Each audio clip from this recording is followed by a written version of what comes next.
Hello everyone, welcome. We're going to be casting NGS Division A East tonight, game between Phoenix Rising Diamond and Running Wild. I'm pretty pumped to see these teams take on each other here, especially since I'm familiar with a few players. Let's go over these map selections to kick things off. We're just waiting for one last player to get into the lobby here before we start the draft, but those coin toss and map selections are in, so we'll go over those right now. Phoenix Rising Diamond did win the coin toss and opted to go with first pick tonight, giving map pick over to Running Wild. Those bans we're seeing tonight: Volskaya Foundry, Battlefield of Eternity, banned out by Phoenix Rising Diamond. All Track Pass, Garden of Terror, taken away by Running Wild, and they're bringing us to Dragonshire. We're going to Dragonshire, just making up new maps here tonight. For game number 1 of this series. This is a best of 3 series. First NGS cast of the season for me, and I'm pretty pumped to get into it. Ripper, how are you doing? Zero, nice to see you in chat. And I'm going to let them know that we're ready here to get into game number 1.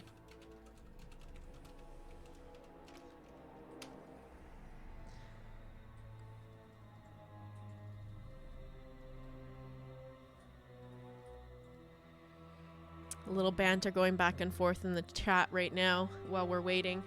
But until then, let's pop back on over to here. Keep you guys entertained and updated until the game starts here. Now, I'm pretty familiar with a few of the players over on the side of Running Wild. But Phoenix Rising Diamond, such a huge org, I don't know all of their players. I've seen some here and there and around. So I'll be interested to see what they run tonight.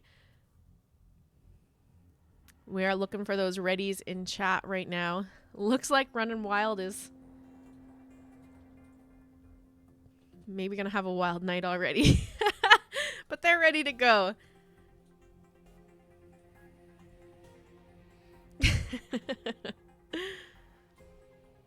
We're just waiting for that ready from the side of Phoenix Rising Diamond before we get into game number 1. Again, we're starting the night off on Dragonshire.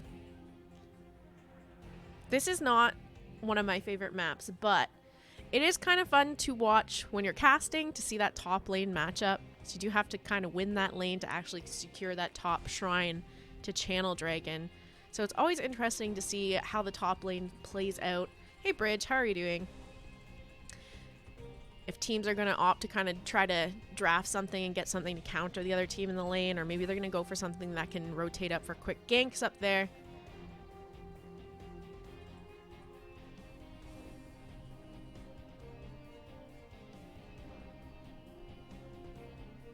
Everyone's very chatty in the lobby chat tonight.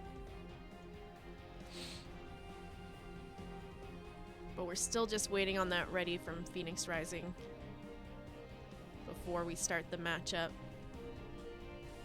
How's Bridge, how's everything going with you? Because I know you're in Texas, right?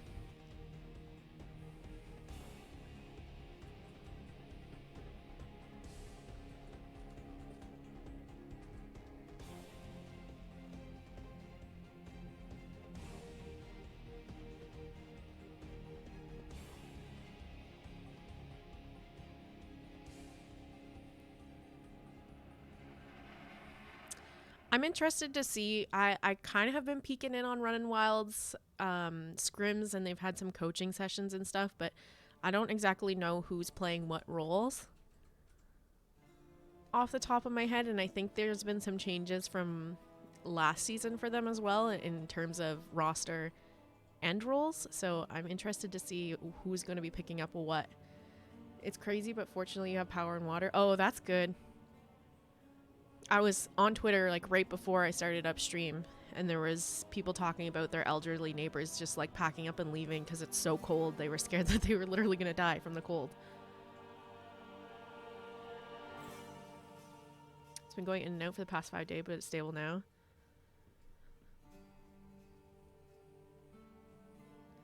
All right, those readies being asked for again in chat. I think we're finally getting in to the draft phase here. I hope.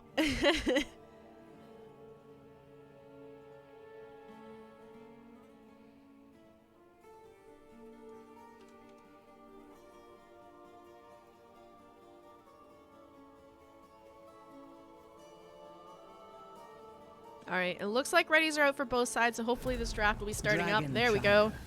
Pop on over there now.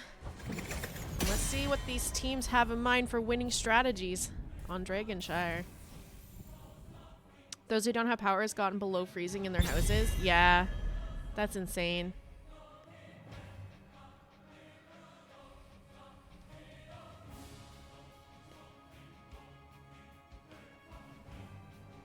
Hi, Alex. How are you doing? The lobby's messed up. They're gonna have to reform. Wrong team. Wrong team had first pick.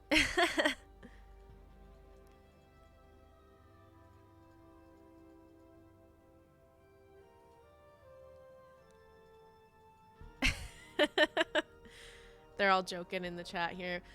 So all that happened there is first pick was actually supposed to be over on the side of Phoenix Rising Diamond. They did win the coin toss there and opt for first pick, but they accidentally had it set to the wrong team. So somebody just had to drop from the lobby quick, and we got to get them back in because they probably like closed out their game.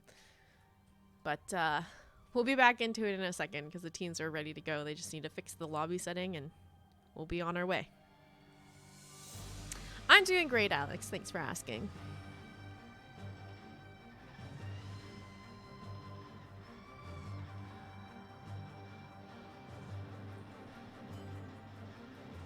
All right, attempt number 2 here. We'll be starting this up in just a moment.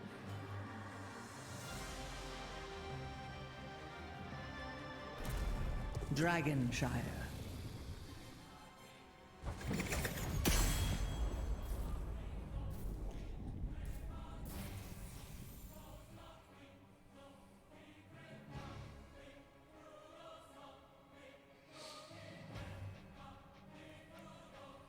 All right, first pick and ban over now onto the side of Phoenix Rising Diamond.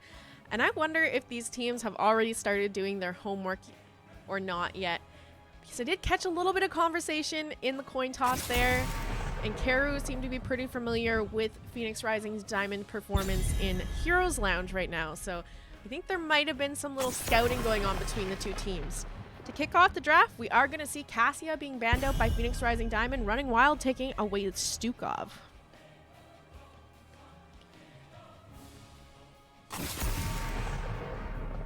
It's going to be followed up by the Anduin ban coming out from Phoenix Rising Diamond. And what's going to be this last ban in the first ban phase here for Running Wild?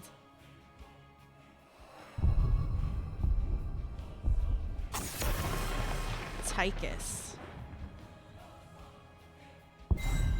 Tychus, I see he's banned a pretty decently amount in this meta, but it also just kind of, when you don't have first pick, leaves open things like that Diablo. He's pretty popular as well, taking away one of the Here we go again. Diablo counters right off the bat. Can work out pretty well here if Running Wild wants it, because we're going to see Chromie locked in for Phoenix Rising Diamond. 2 picks coming up here for Running Wild. I personally like Diablo on this map. There's a lot of opportunities to set up for stuns in that bottom lane For the Forsaken. around objective. They're going to go with the Sylvanas and Rhaegar.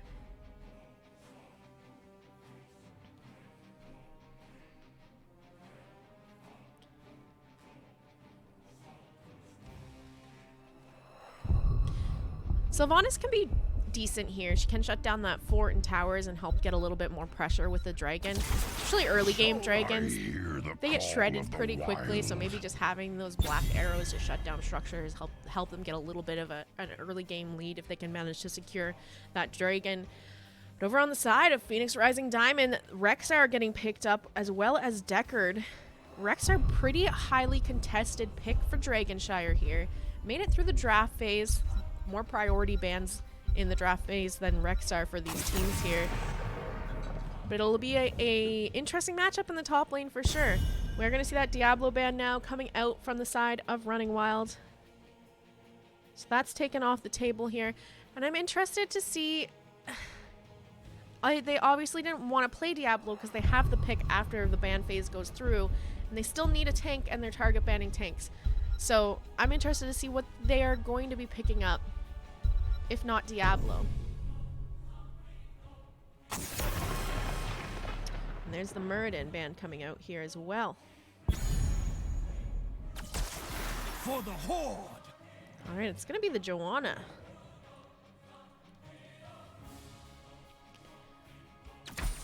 I'm here to help. I think they have to kind of lock their tank here. They just banned out 2 tanks in that last draft phase. Neither team has tanks, so grabbing the Joanna here is a great call. And they're going to pair that with the Jaina.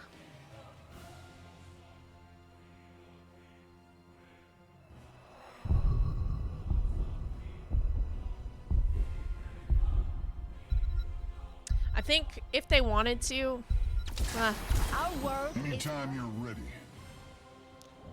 they could have locked their offlaner at any point as well, but it doesn't really matter. There's a mage over on the side of Phoenix Rising Diamond. They want to lock their mage or their offlaner there. They're both picked up already. There's probably not any chance that they take them away.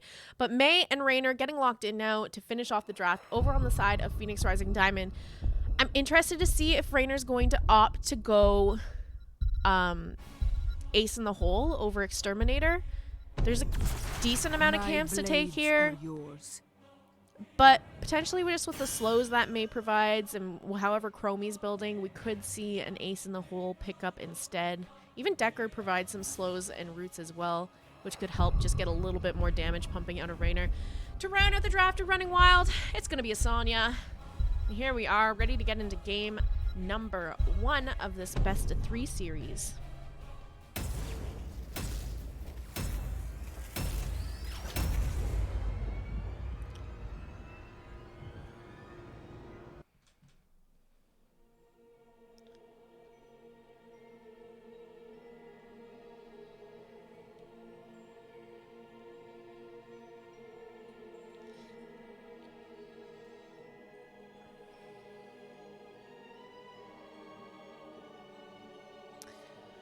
And my cat's reminding me that I just took their food out to thaw and didn't actually feed them. She's clawing at my legs right now.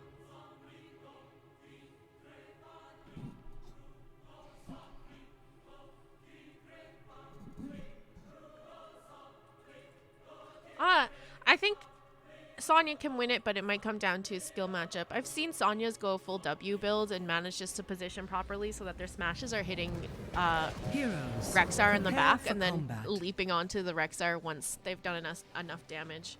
But it definitely is like the Rexar has to play in a way that allows the Sonya to do that to win that matchup. So a little bit of a skill matchup potentially. But let's get into this. Game number 1 here. On the left-hand side, we have Phoenix Rising Diamond dropping BB on the Deckard. Automatic Z playing Chromie. Popo Joe on the Raynor. Sonar on the Rexar. And May playing Northern Touch. And on the right-hand side, Running Wild. Karu playing Sylvanas. Easy K on the Joanna. Salvaje on Jaina. Mr. Executive playing the Rhaegar and Kataside on the Sonya. Looking at those level 1 pickups here. Chromie is talenting into the Q stacks at level 1, so keep an eye on that, as well as globes being grabbed for Jaina. Both of these teams not really wanting to set up to do anything too aggressive here in the early game. Just looking to get the soak. Sonya sticking around down bottom, but is going to have to head top because Rexar is already starting to grab the soak there. We're going to see the teams rotate now into that bottom lane to grab soak there. Running Wild sticking as a 4-man here.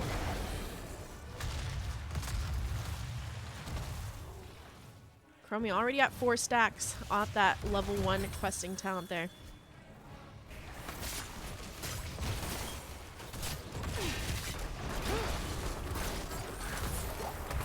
There's a blizzard being dropped by May, but not quite able to combo that with the icing to get the stun there. Camps are up now. We are seeing Running Wild go directly onto their Siege Giants right now. They feel like, I have to feel, Running Wild is feeling pretty tight right now. Their rotations have been on point. They haven't missed any soak, and they're just on those camps the second they came up. They seem to have a game plan for now. It's whether they can continue to execute it the way they want. Inherit the Dragon Have that minion wave crashing in the mid there for Phoenix Rising Diamond to clear up. They did manage to grab their Siege Giant camp as well. The Shrines are up now. Looks like Running Wild going to secure that bottom shrine. We are going to see Phoenix Rising Diamond go for the Bruiser camp at this moment as well. Katasai rotating down to catch the mid-soak. That's going to allow his 4-man to stay in that bottom lane and continue to create pressure down there. You have that Blizzard going out, connecting onto the Rhaegar, but no follow-up damage there to do anything off that. And Sylvanas already shutting down these towers with a little bit of health left on the 1 Siege Giants to help them get a bit of damage out there. But they are going to get those towers down to about half health. It'll only take a bit of poking to potentially get those down in the future here. Bottom altar going to go over to the side of Phoenix Rising Diamond. Running Wild rotating up to mid. Catch the soak there. Joanna making sure to ward that bush there. Channel is up and available for PRD if they can manage to get it here. But it might be a bit of a struggle. Sylvanas is hanging around in the mid lane to deny any caps. The rest of the members of Running Wild rotating down bottom to take back this shrine. We also see Raynor starting up that Bruiser camp. I don't think anyone has any idea that he's doing this, though, so he's going to get away with grabbing this camp. May having to icing out of there. Chromie getting some nice damage out onto Joanna. She's going to pop her Iron Skin to walk away, but the stun is going out onto the Rhaegar. The Deckard follow-up route. Mr. Executive getting quite low here. Is he able to back out? He does make it out of there. They do have that Bruiser camp to worry about clearing up, though. We're going to see the Dragon channel going over to the side of Phoenix Rising Diamond. Sonya heading mid to catch that soak there, deny the channel if anyone decides to come up. EZK walking onto this bottom point, needs to be a little bit careful, pops that Iron Skin. Raynor on the side though, getting quite low, catches the Deckard Potion, is able to stay alive for now. This bottom point is going to go back over to the side of Running Wild. Now Sonya's managed to push that mid wave into that fort there. There's no one quite there to catch it. They might lose a little bit of soak off of that wave over on the side of Phoenix Rising Diamond. And here comes the gank attack. Blizzard is down to try and stun them out there, but the Iron Skin from Joanna keeping everyone up, and Jaina is going to be the one to secure the kill. First blood going over to the side of Running Wild. May getting picked off in that fight there. Let's check out this top lane. Katasai trying to push forward here onto Rexxar. Just want to check these builds out too. She's going Whirlwind build here. Okay. Meanwhile, look at this value Running Wild's getting in the bottom. That whole front wall down and the fountain. That's pretty big here. So that means that Phoenix Rising Diamond can't step back to hit that tap on the well and re-engage in the bottom lane. That option is down for them here. Bottom altar is going to go back over to the side of PRD. Meanwhile, Running Wild working on their Bruiser camp now. Sonya catching the mid wave for them once again. I love on this map when you have your offlaner coming down to catch mid soak. It makes the 4-man in the bottom able to do so much more. They can really start to run it down. We're also going to see Running Wild pick up their siege camp here. Siege camp is up over on the side of Phoenix Rising Diamond if they'd like to get it. But this Dragon is going to go over to Phoenix Rising Diamond. First one of the game here. Able to sneak that in. Just a little bit too much pressure in the mid for Katasai to try and contest by himself. And they're running it down mid here. The thing is they put Rexxar in the Dragon. So it's a little bit of an issue for them right now because Sonya is pushing top with a Bruiser camp and just sieging it down here. So this Dragon pushing mid, and she's getting a ton of value top. They're going to rotate up to try and stop her here. But they're basically at this point trading structures with the Dragon and what Sonya's doing in the top lane because of Rexxar being in the Dragon Knight. If anyone else had been in there, they might have been able to get a little bit more. The Dragon is going to step up to try and get some more structure damage here. Potentially even snipe that well down so Sonya doesn't have that to fall back to in the lane here. Help them win the lane a little bit better. But look at what Running Wild is doing bottom. They're just saying, you know what? Screw it. Everyone's top. We got a Sylvanas. Let's run it down. We're going to take this fort down, open up the map a little bit more. And what did you get out of that Dragon Knight? Pretty much nothing at this point. You're going to go for this siege camp invade. Get the pick on Rexxar. Sonya managing to win the 1v1 up there.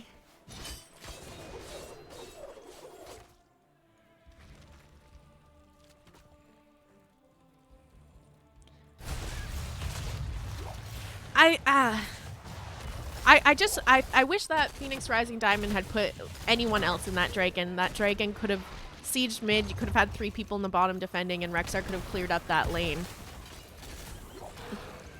Running Wild is starting to run wild all over this map, painting it red. Stealing the Bruiser camp away from Phoenix Rising Diamond as well.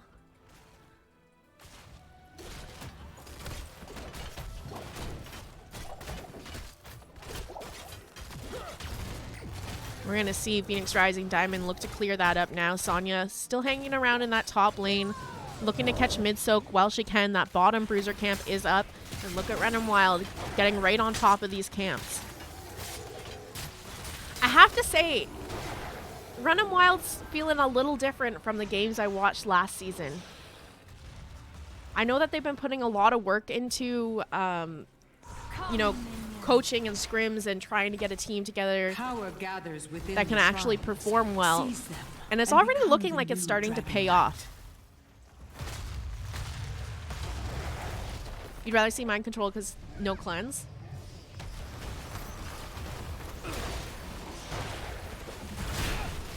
See, I love this as well. They grab a camp and they're actually doing something with it. They have that level 13 talent tier advantage. Instead of just, you know, letting it get free cleared, they're trying to create some pressure here. They have Sylvanas to shut down the fort. They already got that keep wall down, and they're even looking at potentially getting kills here. Northern Touch getting quite low. Easy K coming in.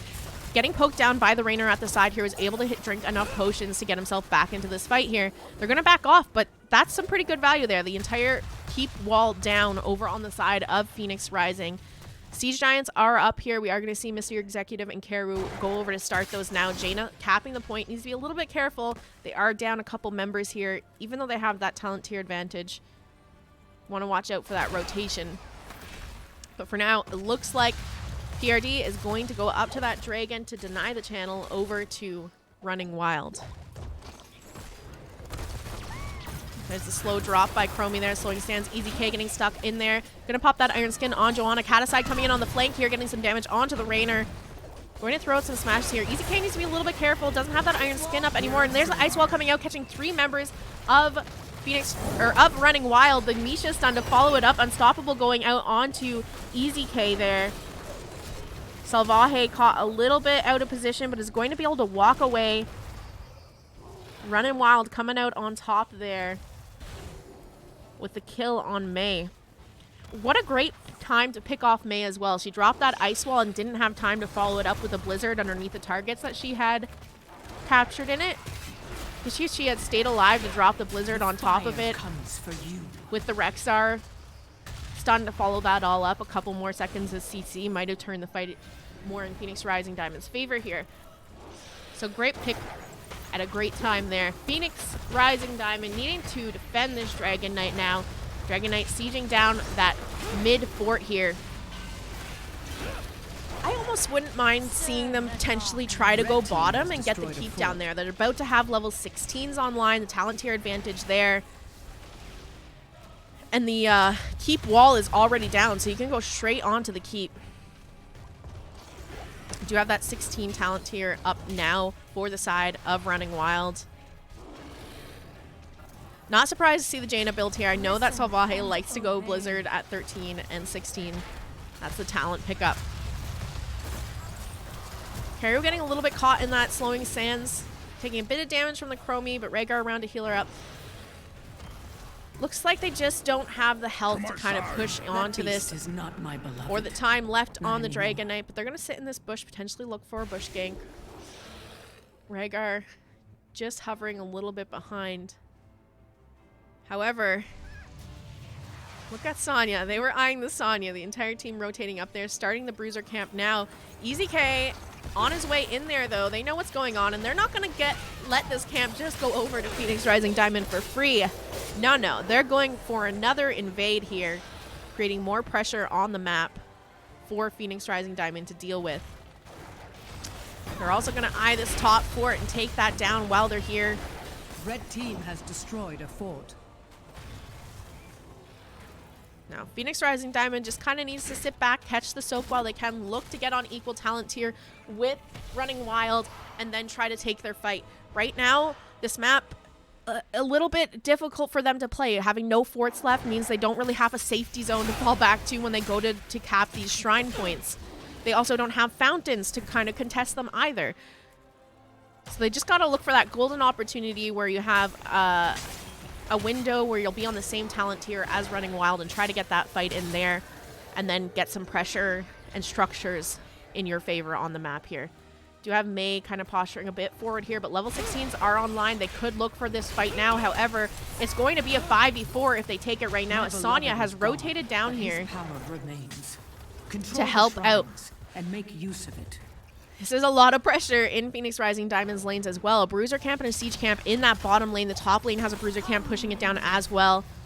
Looks like Running Wild doesn't want to step off of this. They do have Sonya to step forward and shut down the keep if they want to, but she needs to be able to reach it here. And with the poke damage that Raynor and Chromie provide, she might be finding herself struggling a little bit to get there. You have the Blessed Shield coming out from Joanna. Caticide in the back line, spinning to win on the Sonya. Here is the Ancestral Heal coming out from Rhaegar to keep Joanna alive. Gonna pop that Iron Skin and walk away here, but no health really left on this tank. Need to be careful. Caticide also taking a lot of damage here. Looking to back up, but this is the chance for Phoenix Rising to chase them down, get the kills they need, and try to turn this map back in their favor here. The slow coming out from Rhaegar, though, going to stop the Raynor from getting any more poke damage onto Running Wild, and it looks like they've made it out of here safely. The Siege Giant camp back up for Phoenix Rising Diamond. They're going to go ahead and pick that up while they've created a little bit of a window for them to do so. But Running Wild, like I said, those fountains is big. They're able to tap and come right back in here. Look for the engage again, but all of their ults down 4 now. There's the Wailing Arrow being popped. They're going to find the picks they need there. There goes Deckard. Ice Wall gets dropped, only catching the Sylvanas. Mei down as well, and Chromie getting chased down by Salvaje on the Jaina. 4 members down on the side of Phoenix Rising Diamond. A Sylvanas still up to shut this keep down. They are looking to potentially end this game now. 30-second death timers over on the side of PRD. I think they might have this. Taking damage. To my side. There's boards being popped by the Rexart here. Sonya going to go ahead and get that pick on the bear. The core's falling 60% and going down here. GG's being called in chat, and game number 1 going over to the side of Running Wild. GG's and well played.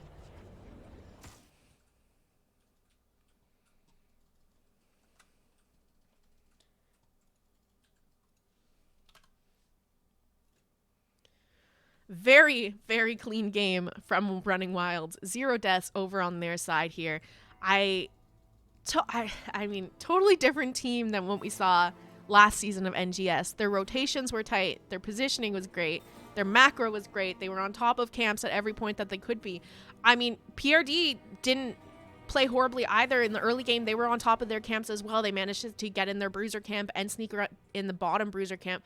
But as soon as they lost a little bit of control on the map, Running Wild just ran wild with their advantages. I really liked Running Wild's call to just push down bottom lane instead of trying to go defend a dragon top while they had a bruiser camp to clear up over on the side of PRD in the top lane.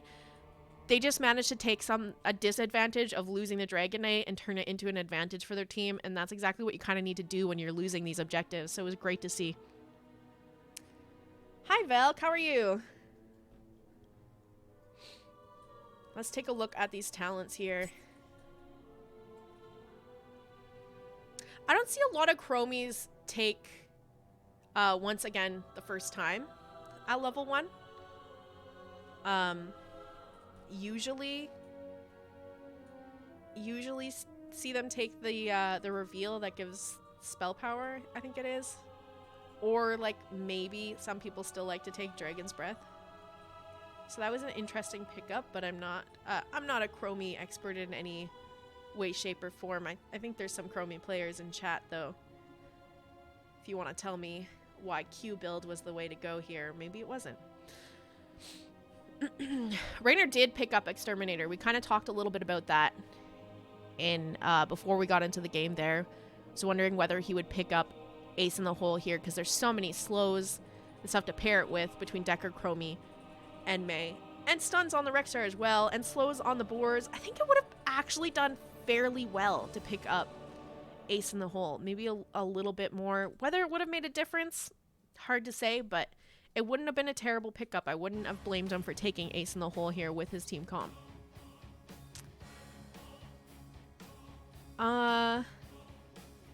Looking at Sylvanas' build. Taking that possession at level 4, so you can convert those minions over in your favor. And I like this. The Windrunner at 13. So you get those resets on Haunting Waves. You can really kind of juke and get in and out of situations as well as the Unstoppable paired with that, that's really great because you have a Mei that's going to drop a Blizzard on your head all of the time, and if it's like in the perfect spot, it's really hard to run out and you have Chromie Burst, so taking that is going to allow you to avoid a lot of damage. I think W build would have been better. Okay. What else here? I think Sonya, we were discussing a little bit before we got into the match, this Sonya Rexxar matchup, and we saw Kataside 1v1 the Rexxar in that top lane. It's an interesting matchup for sure because if you're playing on Rexxar, you really want to hold on to your bear stun until Sonya spins, but she can also kind of do fairly well just sitting there auto-attacking and smashing using her W over and over, and almost doesn't need to whirlwind because you're just not pumping out enough damage to do anything without the stun. So it's interesting. Pew pew PV Rainer. Yeah. No, it's not. I mean, it tends to be the typical talent you see Rainers pick up these days. But I think in this situation, when you have a slowing stance from Chromie, you have the Boars from Rexxar, you have Mei who's constantly dropping slows with her Blizzard, as well as Deckard as well has a basic ability that drops slows and roots. There's just a lot going on that would have paired really well with an Ace in the Hole if he wanted to take it. I think there's enough camps to justify taking Exterminator on this map, so it's not the worst pickup either. Kataside seemed more comfortable on Sonya than the Rexxar did on Rexxar.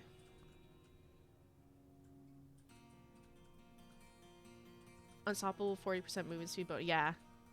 Yeah, the 16 on Sylv is just waiting for that lobby to come up here, but any other things I really want to touch on? Rhaegar going just full lightning shield build. I don't see Rhaegar's played a lot. So is this, I mean, maybe I'll see him more now that I'm casting games more.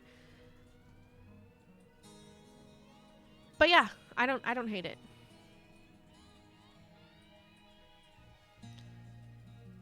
I think the level 4 lightning shield is really great for restoring mana. It always feels really good to just be able to pop that and like get your mana bar up a little bit more to sustain yourself through these fights so you don't have to back as often.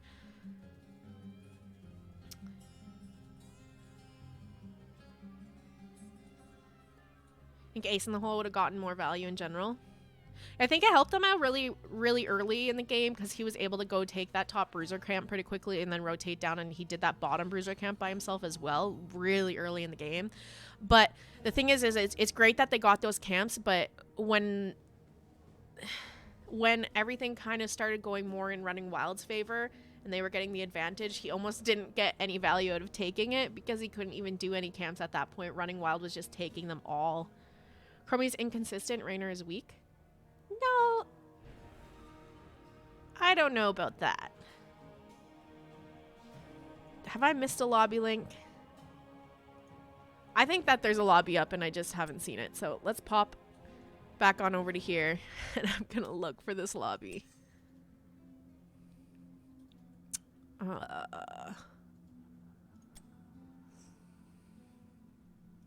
Yep, there's a lobby up and I just didn't know. Let me update our map selections here. We'll drop you guys the maps here to see where we're going for game number 2 in just a moment. Does look like this one is picked by Running Wild once again. So let's take a look at these map selections right now. For game number 2, we will be going to Tomb of the Spider Queen. It seems that Phoenix Rising Diamond has opted to go with first pick after losing game number 1. Giving Matt pick over to Running Wild, bringing us to Tomb of the Spider Queen. I'm gonna let them know we're ready when they are. I think they've been in the lobby a little bit now. Oops.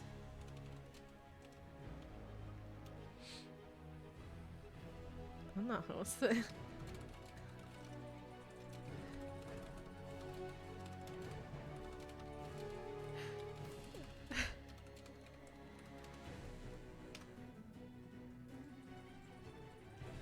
All right. Looks like the teams are about ready to get into game number 2 here. Heading into Tomb of the Spider Queen, Running Wild up 1 game in the series. Let's see if they can close this out with a clean 2-0, or maybe Phoenix Rising Diamond is about to do a reverse sweep here. And bring us to game number 3.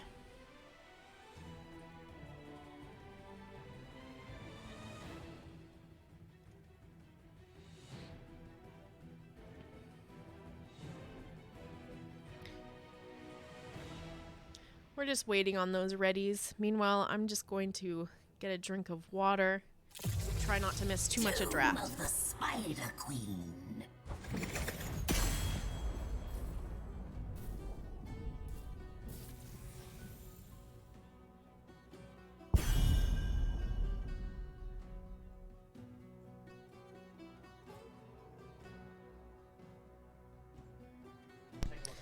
All right. Let's get into this. First ban over to the side of Phoenix Rising once again here, and they don't want that Sylvanas coming out again here. Running Wild getting too much value out of the Sylv in game number 1, just running it down and opening up the map all over with her. So they're going to go ahead and ban that and the Joanna. Just target banning picks from game 1 both times here.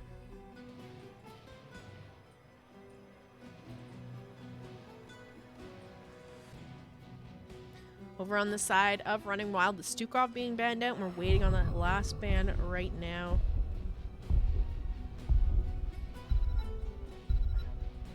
They're going to stick to their same bans, Stukov and Tychus. If it ain't broke, don't fix it. They managed to win game 1 with those bans. Let's see what they can do for game 2.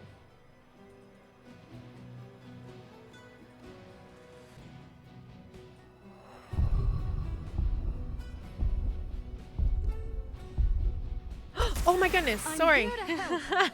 My bad, I went and got water and forgot to change the overlay. Sorry guys. At least I'm telling you. You're not missing too much. Jaina gonna be the first pickup for Phoenix Rising Diamond here.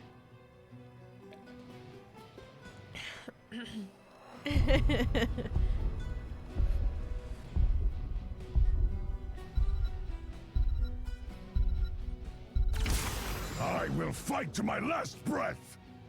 Alright, the Rhaegar being prioritized once again over on the side of Running Wild, and they're going to pair that with the Cassia as their first pickups for game 2.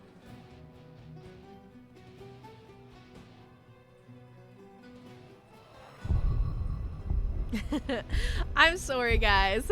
I went to go grab a drink and I forgot to switch it. I apologize.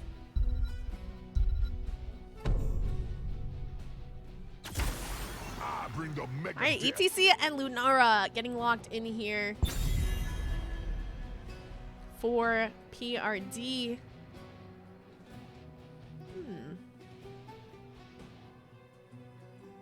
Still need a healer over on the side of Phoenix Rising Diamond, so I wouldn't be surprised if they're going to ban out maybe the Deckard that we saw in game 1 just to take away a potential comfort pick on a role they still need.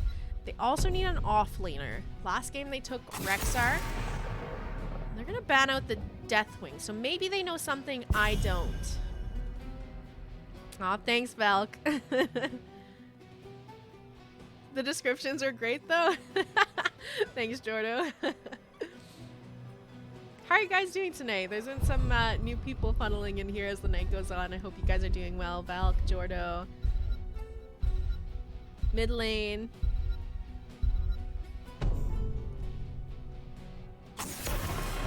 Alright, the Diablo band coming through now for Phoenix Rising Diamond. Let's see the next 2 picks for Running Wild here.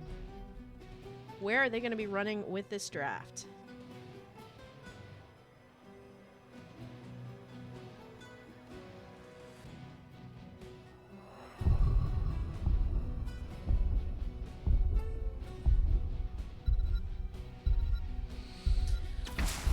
Ready for action. All right, the Murden pickup. My I'm excited to blades see are this yours. because Phoenix Rising Diamond banned out Murden in game number 1. They were target banning Running Wild. So is Easy K just like a god Murden? Are they really that afraid of it? They banned out the Diablo this time though, so which I think is interesting. They could have banned Diablo last game, but they didn't. Let's see how Easy K plays this Muradin and why they were so afraid of it. But over on the side of Phoenix Rising Diamond, we're going to see the Yrel and Deckard locked in once again. Well, at least for the Deckard. Yrel a new pickup, though.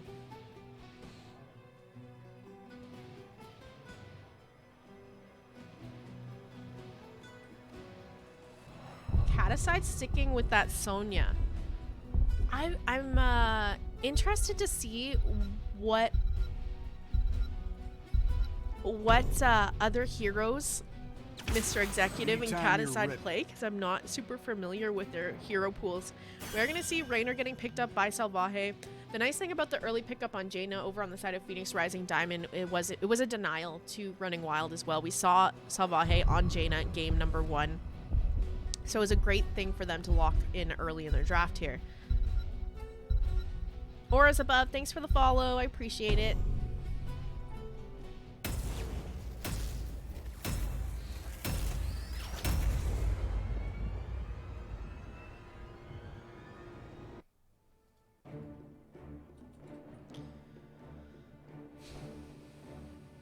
Now, I feel like Running Wild might have a little bit more difficulty securing kills here. You don't have... your only CC for setting up a kill is the Muradin Q stun. And then on top of that, you don't really have any burst damage to go with it, but we'll have to see where it goes here. And I know Cassia... she can get pretty bursty with her fending in if she has her Surge of Light up as well. We'll just see if Deckard can kind of keep them alive through the sustained damage that Running Wild is going to provide here. Take a look at those level 1 talents in a moment as well. But for now, let's introduce these teams. On the left-hand side, we have Phoenix Rising Diamond with Sonar on the Yrel, Popo Joe on the Lunara, Dropping Baby on the Deckard, Automatic Z playing Jaina, and Northern Touch on the ETC. Over on the right-hand side, it's Running Wild. Karu playing the Cassia, Easy K on Muradin, Caticide on the Sonya, Mr. Executive on the Rhaegar, and Salvaje on the Raynor.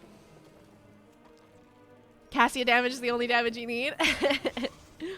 We do have Cassia talenting into Thunderstroke at level 1, looking to get those stacks on her Q. Of course, Muradin has his baseline quest, but he's gonna... interesting. He takes Dwarf Block at level 1. What's that? Looking for those blocks, I guess. But First Blood's gonna go over to the side of Phoenix Rising Diamond, getting that pick on the Sonya there. It's a pretty great early pick to grab here because that bottom lane now, somebody needs to head down there to catch Soak for the offlaner, leaving them short a man in the 4-man rotation here. We are going to see Karu rotate down there to catch the Soak while Sonya spawns back in. The rest of the members need to be a little bit careful here, rotating between mid and top while they're down one of the members on the side of Running Wild. Globe quest for the Jaina as well. So looking to finish out those globes. She'll want to be trying to get those rotations between the lanes here. Get as many globes early in the game as she can. ETC talenting in to block party. Not too surprised with the Cassia and Raynor over on the side of Running Wild. Although it's a good map for taking Prod Rock here because you get to quick rotations between the mid and top. A little bit of fight breaking out here. Easy K getting quite low. Just sitting there on that ETC. And Lunara also getting chunked a little bit in that fight. Having to get those Decker potions. Power Slide coming out from the ETC. Doesn't quite connect. They have the stun being tossed out by Muradin, but again, a little bit of a miss there as nobody was stunned. ETC rotating straight up through the vision, looking for the pick. Power Slides onto the Muradin. Decker to follow up with the root there, catching 3 members of Running Wild. Easy K getting quite low, but is going to be able to Dwarf Toss out of there and stay alive. That second wind coming in now to keep Muradin healed up. Power Slide out onto the Muradin once again.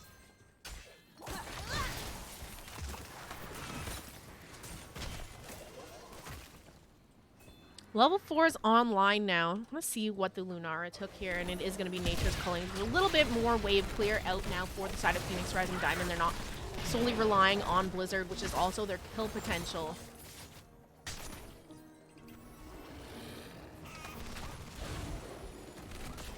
They have been a bit behind on their wave clear here. Lunara stepping out to get a little bit of damage onto the Rhaegar here.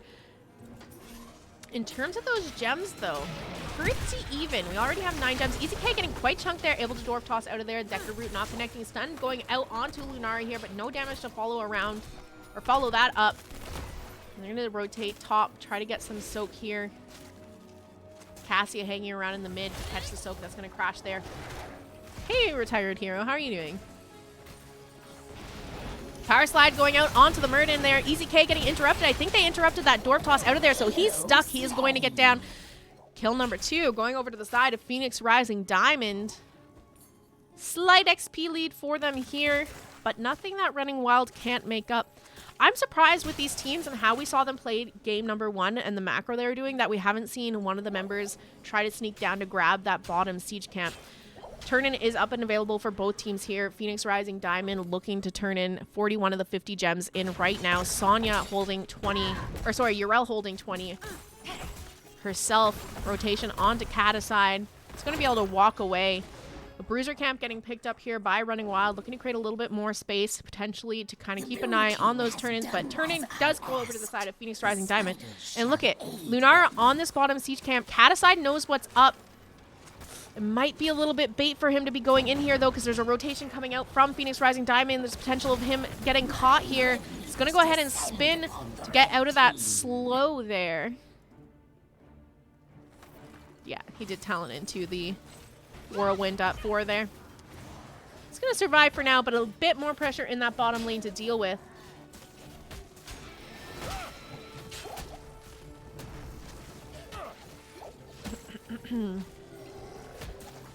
The nice thing is that Running Wild has had so much lane pressure so far. Their minion waves have constantly been crashing over on the side of Phoenix Rising Diamonds that these spiders aren't even spawning close to their forts yet. That top one was cleared up pretty easily. The mid one's just crashing now. It's going to get 1 wave. 4 members of Running Wild around to clear this up. Easy K stepping forward to create space for his DPS to clear those. The bottom lane is the one that I think is the most potential of getting value down here. Look at Caticide, almost getting picked off by the Jaina. They still have those giants up to create a little bit of pressure. Can they get this rotation? Easy K, Dwarf tosses in to try and find the Jaina pick, who sidesteps the stun from Muradin, but can avoid the damage from Cassia.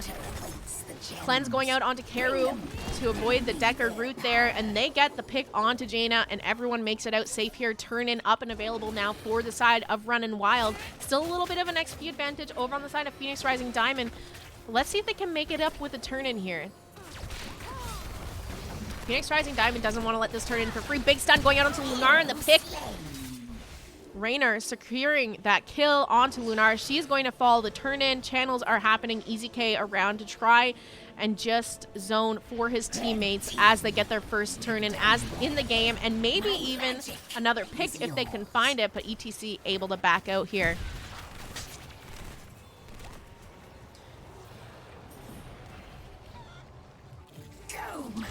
Looks like they have eyes on top. Urel getting about half her health knocked off there. Easy K just dwarf toss in there, though. It now has no escape. Needs to be a little bit careful. If he goes for those engage into full 5-mans, you now just use your only disengage tool on Muradin. Does look like they're kind of eyeing that top lane. Most teams like to pressure this. Level 10s are online for Running Wild. Now hit for Phoenix Rising Diamond as well. Because this is the boss lane, it's usually the typical one teams like to try and push down just to open it up for potential boss play later in the game.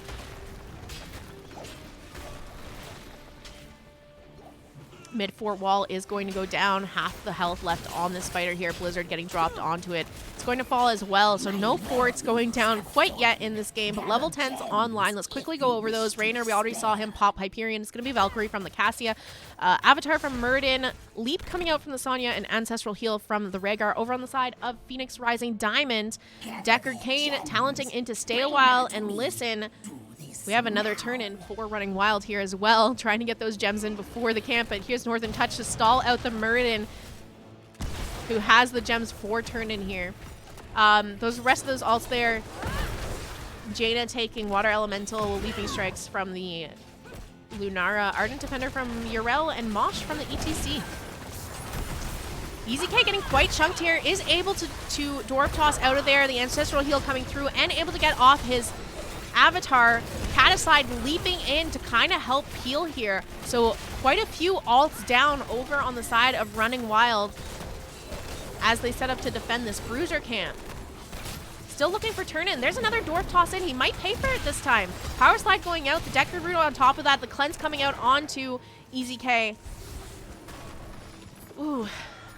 I know that when I'm playing and a Muradin Dwarf tosses into my team, I'm just like, kill him now. So I'm really scared every time I see EZK jumping into the team like that. I really think he should only be doing that if he's jumping in on somebody out of position and they know they're going to be able to secure a kill and get him out. See, a lot of his health bar is getting chunked down by him jumping in for these engages. EZK is getting chunked down now. The slow's coming out. Lunara getting a ton of poke damage. She's going to turn around. Dwarf toss in. Stun come out. And now he has no way to disengage because he just used his Dwarf toss.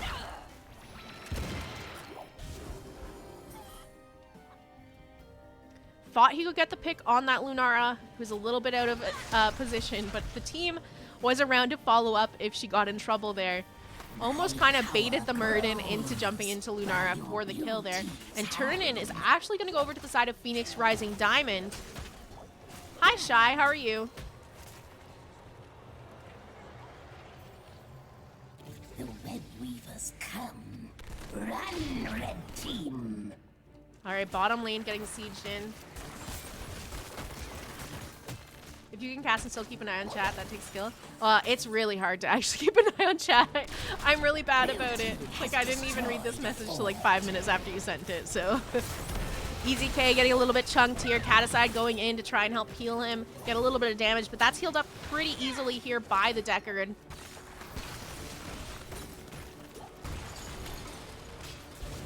This middle spider pretty much cleared up now by Running Wild, and it looks like they're going to prioritize cleaning up that top lane. As we said earlier, that's the boss lane. That's typically the lane people want to try and get down first so that they can make a potential boss play and get more value out of a boss later. Bottom fort and mid fort down now for the side of Running Wild.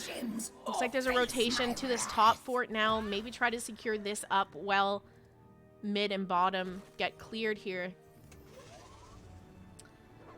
Both teams with level 13 here, equal talent tiers, and turn-ins up and available now for Running Wild. They can easily kind of, once they get this turn-in in, they can really even up structures on this map if they can get value out of their spiders. Some leaping strikes going out onto Cataside down here. The water elemental pop going to go in for that leap to try and get a counter kill at least. They do get the pick onto Lunar, but Mosh is out off that stale wild listen from Deckard. Unstoppable going out onto the Cassia. Northern Touch looking like might be in a little bit of trouble getting chunked down, trying to disengage here, but EZK is in there, goes in for the door toss once again, tries to land that stun. Valkyrie comes out, doesn't quite, well, it does connect, but it looked like Jaina got snapped on that wall there and didn't get pulled by the turn-in, but a 1-for-1 in this engage. They still want more. Jaina getting poked down here, going to have to pop her ice block. Turn-in goes in over in favor of Running Wild, and they get that pick onto Jaina. Sonya back up now for this engage. Yrel had already broken off to go catch the soak top. How's the game? So far good. Yeah, Running Wild up one game in the series. They had a really clean game number one. A little bit struggle into game number 2, but here's an opportunity for them to turn this around. There's a Hyperion being popped by Raynor. Yrel jumping in there, popping the Ardent Defender after taking a ton of damage.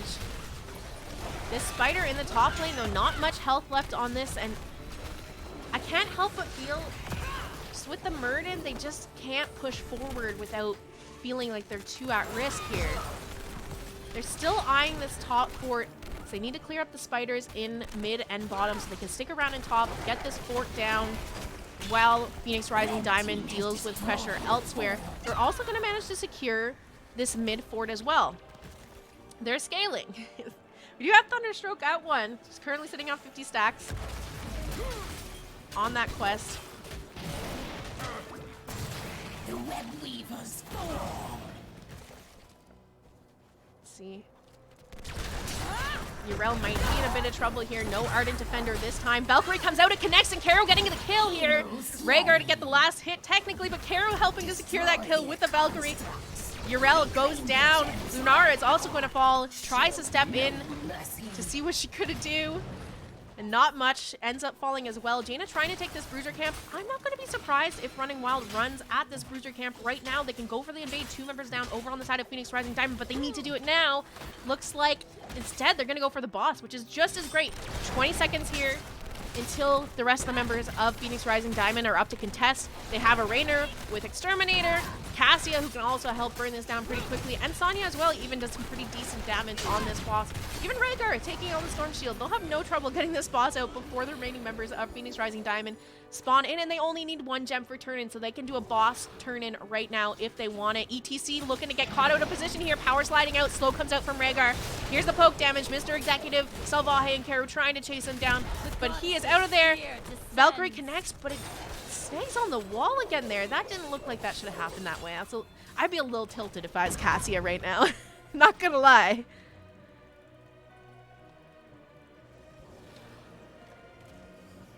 The gem loss hurts for yeah, for sure. For sure. However, ETC created space here for his team. Running Wild spent a lot of time chasing around the ETC instead of just turning in and getting the boss turn in together. So boss was cleared here. Phoenix Rising doesn't have to worry about the pressure from a boss and spider at the same time. A little bit more staggered pressure for them to deal with.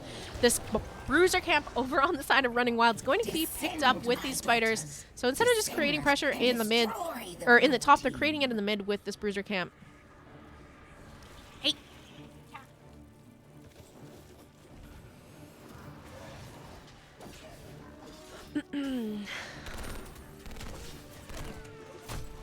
All right, spiders spawning in a little bit back for the side of Running Wild. They're going to push forward with this bruiser camp.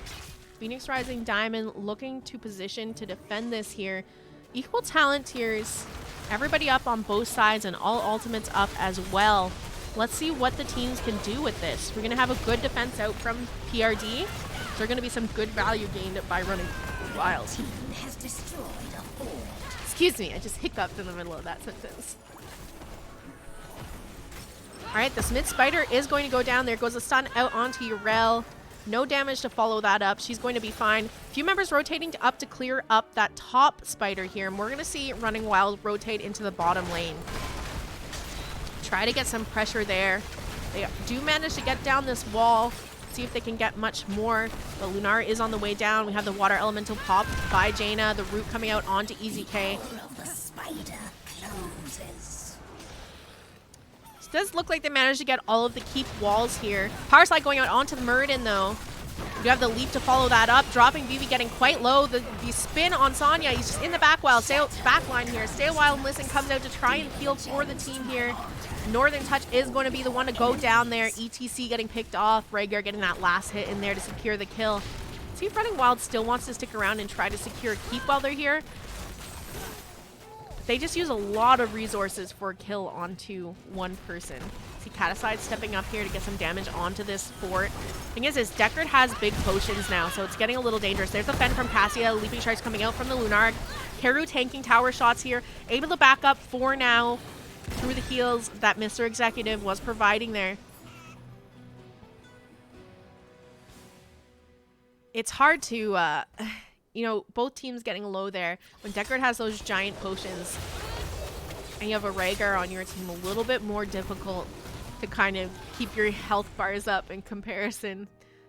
ETC back up in 4 seconds here. And Phoenix Rising Diamond only 5 gems away from turn-in.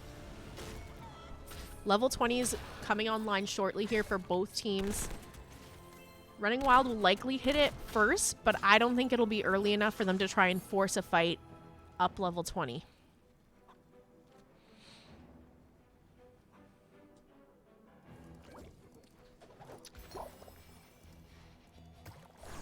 They kill elementals so quickly. Yeah, you know what? That's every time when I'm looking at ultimates on Jaina, you have to consider whether they can just kill the elemental. If you're playing into something that's just going to take a few shots to auto it and take it down, you're not going to get any value out of that. And with a Rainer, it's going to be rough. I do agree there. And you have a Mosh, so You have Mosh and you have Stay a While and Listen. Ring of Frost you could have paired easily without needing to worry about whether you can hit your skill shot on just walking around targets that can already be CC'd for you to land your ring on top of. Easy K taking a bit of damage here. Northern Touch on the flank trying to get the power slide out. He does connect onto ETC. Knockback coming out from the Urel. There's the face melt from ETC, but look at the sideline here. Caticide trying to chase down the Jaina, and he's going to pay for that. Sonya goes down. Level 20 is online for both teams here. Let's pop up those talents and take a look. And turn in up and available now for Phoenix Rising Diamond. However, do note these lanes. Top lane pushed all the way in to the fort here. Bottom lane still back, or sorry, I should say the keep in top lane. The bottom lane sitting around this fort, so pretty far extended. And look, big fight breaking out over this camp. This successful invade by Phoenix Rising. There's the Ancestral coming out. Silence onto the Muradin. That upgraded Ancestral, though, going to give Muradin 2 health bars to go through. Mr. Executive getting chunked down, is going to get picked off. They're going to get the counter kill onto Lunara. And Jaina going down as well. Northern Touch looking quite low. Fen coming out from Cassie as they chase him down. Salvaje just autoing away. And there's the Death Mosh catching 2 members of Running Wild, but a 3-for-1 in favor of Running Wild. And Phoenix Rising Diamond didn't get their turn in. They're off by 1 gem. The boss is up. Sonya's back up in 1 second. They're going to make a play right here to take this boss off the map. Maybe even look to end if they can potentially get this top keep down, get a pick. Death timer's still pretty long here. Another 30 seconds till ETC is up. Being down a tank might be a little bit rough for this defense here.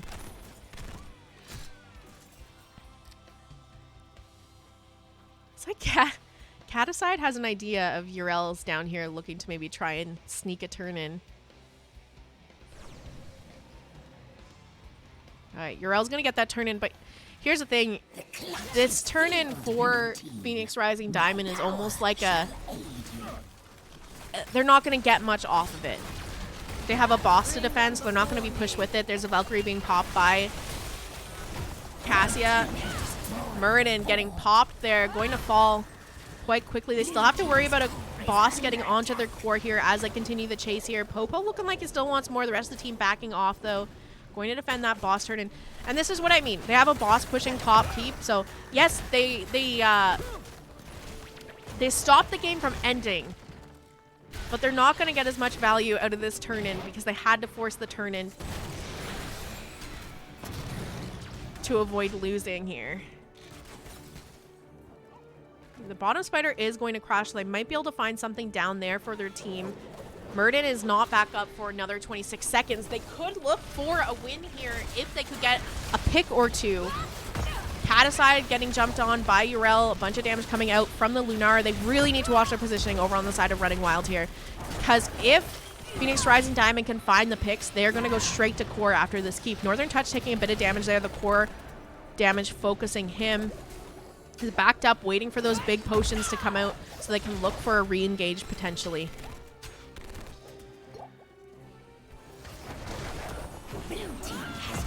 Alright, Sonar jumps in, lands that stun on Caticide. Power slide to follow that up, leaving strikes going out. Mosh does get popped. Caticide in the back line trying to survive, spinning to win through the...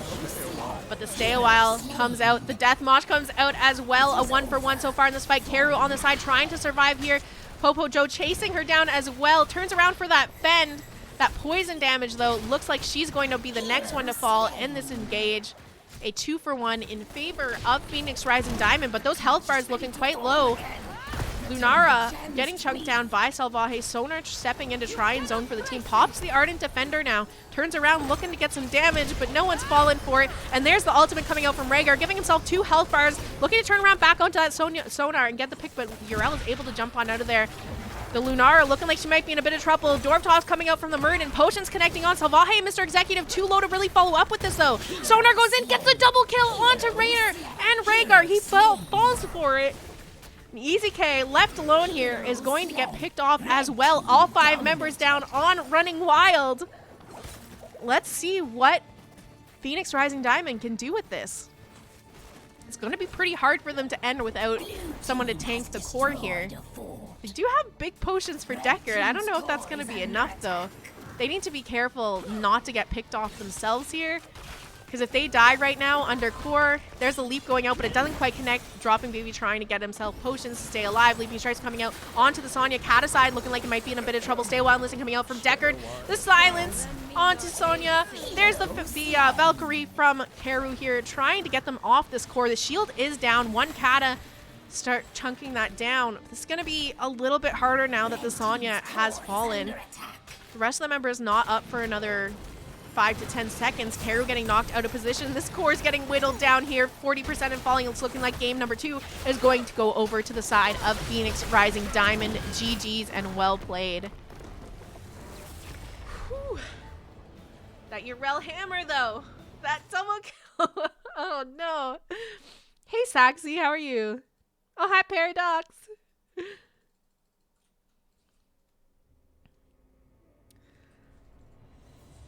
Oh, what a close game though. 13 to 12 in kills.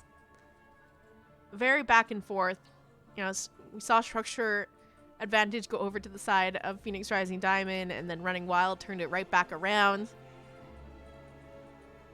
But we get to see a game number 3, and that's always exciting here. Got some PRD fans in chat. Cheering for the reverse sweeps. That was some crazy fights at the end there.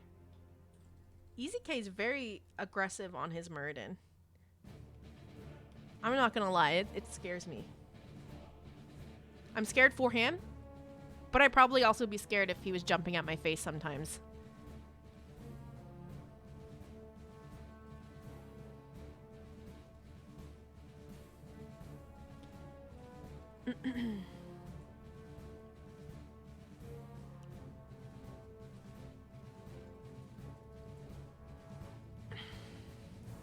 Sonya just had to wait like 5 seconds. Yeah, I think if she just waited for the rest of her team to come up, they would have been able to maybe pull off a defense there. Let's look at these talents here. I'm also trying to keep an eye on the chat because I missed a lobby coming up earlier. But nothing sticking out too much for me here.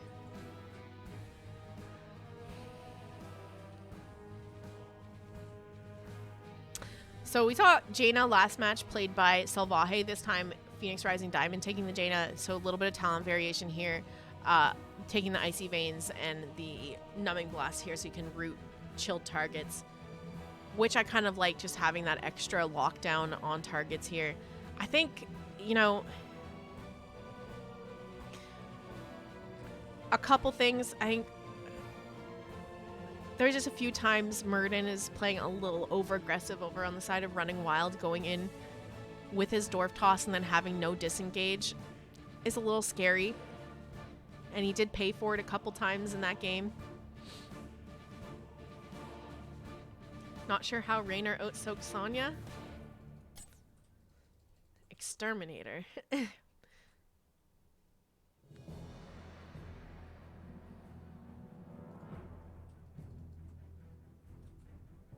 I'm going to check and see if this lobby is up now. One last peek at these talents. ETC just going like full face melt build with the Encore at 13. Yeah.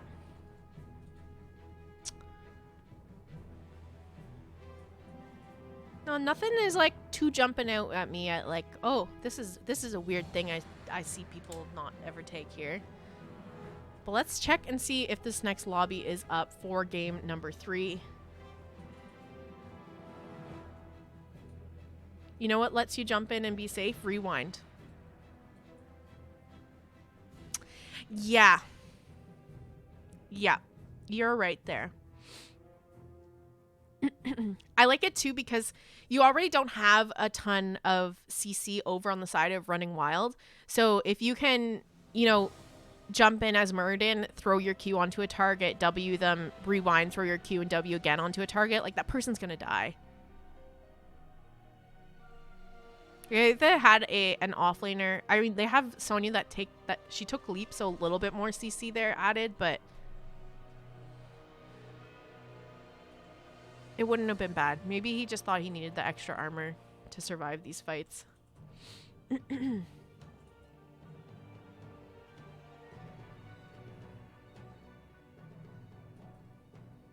Let's see some funky comps. I don't know if we're going to see anything crazy out of these teams. They're running pretty standard comps here. All right.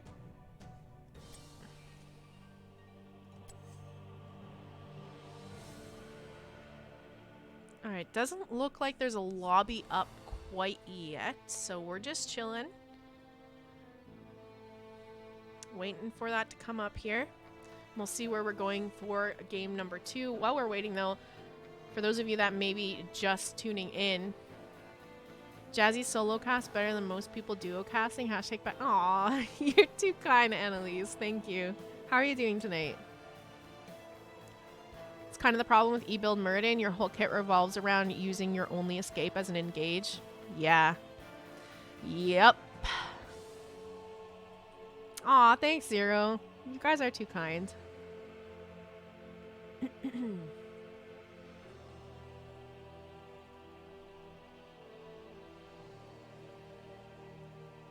Avatar talent at 20 only gets a lot of value if the fights are long. Coordinated team fights shouldn't be long, so it's not a great... Yeah. Good points. Good points, guys.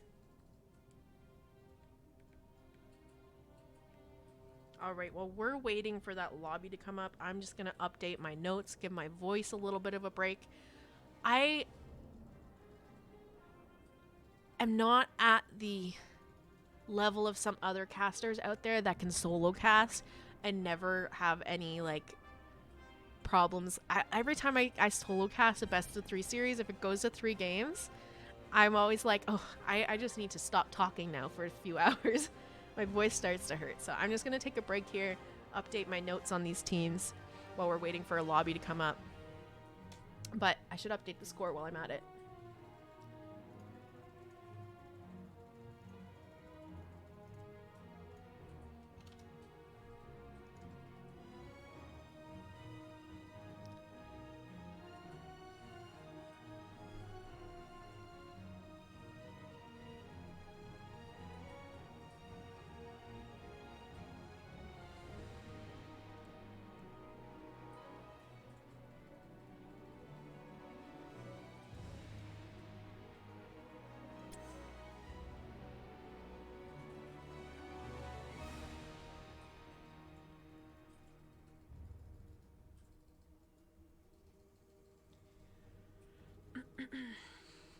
They must be really debating. You guys are flattering me too much tonight. Thank you. I appreciate all the kind comments. All right. The lobby is up. Let me update this map screen for you for game number 3. We're going to be heading to Brax's Holdout here. It does look like this is a map pick coming out from Phoenix Rising Diamond. This time, Running Wild opting to go with first pick.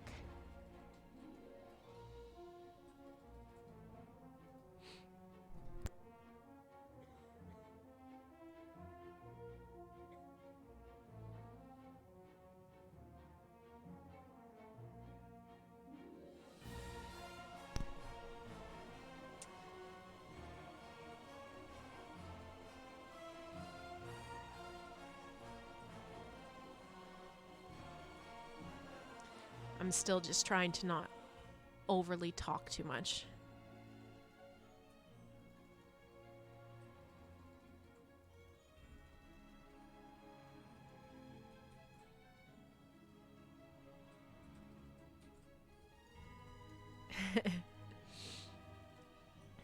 All right, I'm just going to drop in the lobby that I'm ready when they are.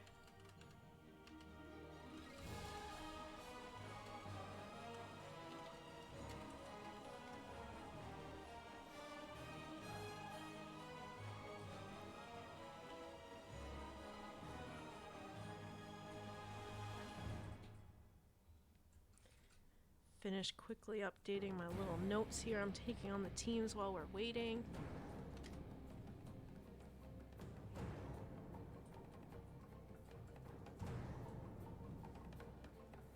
Drink honey tea. Helps keep the voice strong. I usually do have tea and water next to me the entire time. I think it's partially just like it's like building your voice up and your stamina up for using your voice. Like you think of people that are like singers, like they actually like warm up their voices Praxis holdout. and practice. So I think it's a little bit of that as well. But let's get into this game number 3 here between Phoenix Rising Diamond and Running Wild.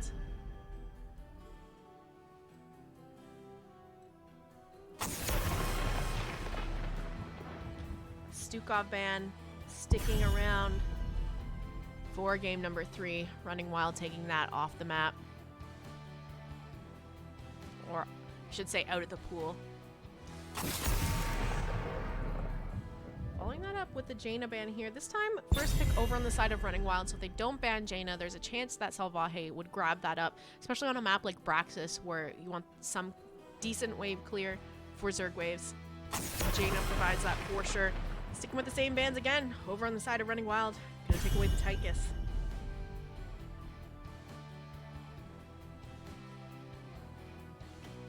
Whiskey is the thing?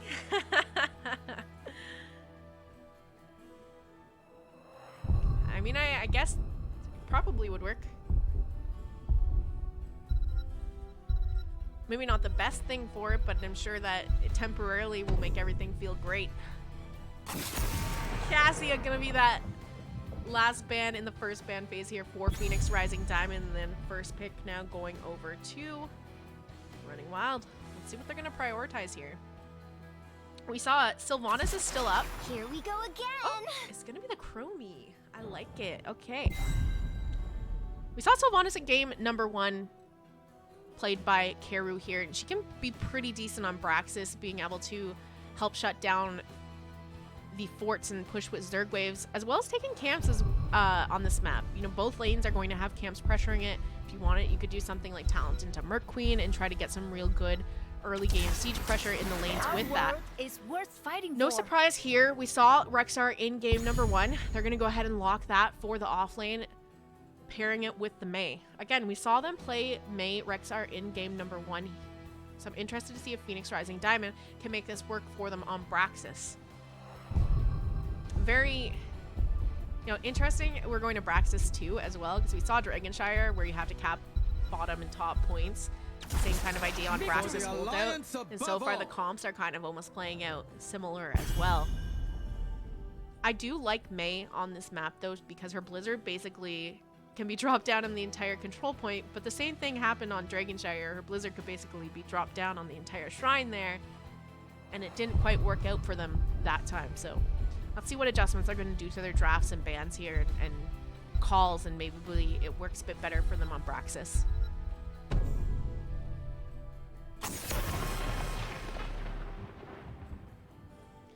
Leoric getting banned out now. They must have ran a Deathwing at some point. Like, this has to be a target ban.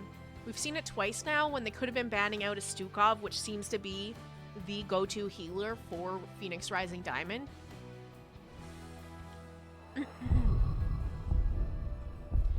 But I can't say I blame them, because they've locked in their DPS at this point. It would be pretty hard for them to counter a Deathwing pickup over on the side of Phoenix Rising Diamond if they did let it through and it got drafted. We're going to see Zul'jin and Tassadar getting grabbed for Phoenix Rising now. The last 2 pickups for Running Wild coming in. It's going to be the Joanna.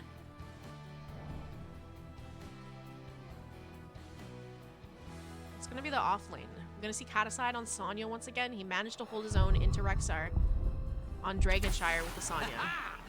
Anyone order a one-man wrecking crew? Can he hold his own with the Gazlo, though? That's the question.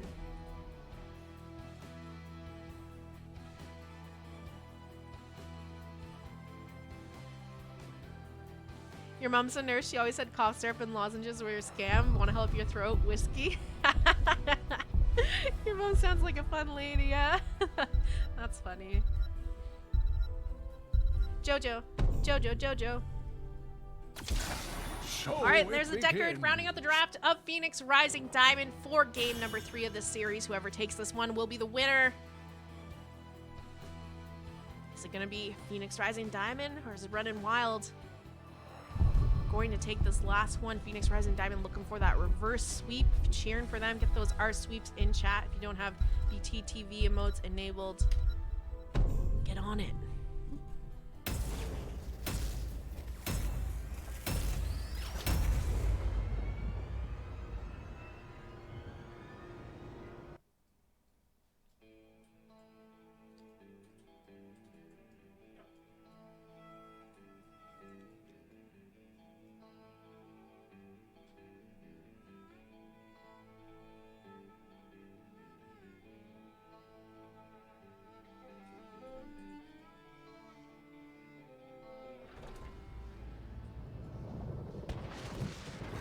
Facility powering up. We're about to begin. All right, let's get into this. On the left-hand side, we have Phoenix Rising Diamond, Popo Joe on the Tassadar, Automatic Z on the Zul'jin, Northern Touch playing May. I love that their name's Northern Touch and they're playing May. It just, I don't know, kind of just goes hand in hand. And dropping BB on the Deckard, as well as Rexar being played by Sonar. Over on the side of Running Wild, it's going to be Mr. Executive on the Anduin, Keru playing Sylvanas, Easy K on the Joanna, Salvaje on Chromie, and up in that off lane, Caticide playing Gazlo. Let's pop open those talents here, see what people are taking for their level 1s. Chromie opting for the Vision. He's just going to have 15% spell power and their time traps able to activate, get a little bit of reveal. So many little bonuses off of that talent pickup. I just want to see how this top lane matchup goes. Gazlo's already dropping turrets, chunking that bear down. This might be a little bit struggle bus here for the Rexar. If he's not able to get those turrets down, there's just so much pressure and damage to have to deal with.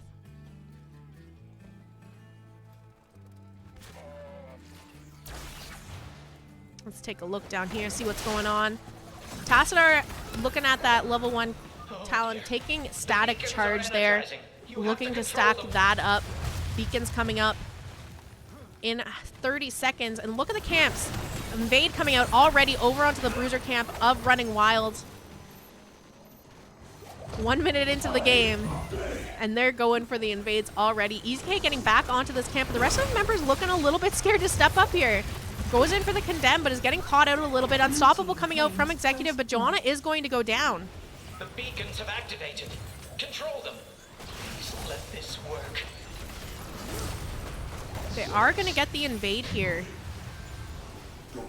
Bruiser camp goes over to the side of Phoenix Rising Diamond. Tassadar currently sitting at 25 stacks on his level 1 quest.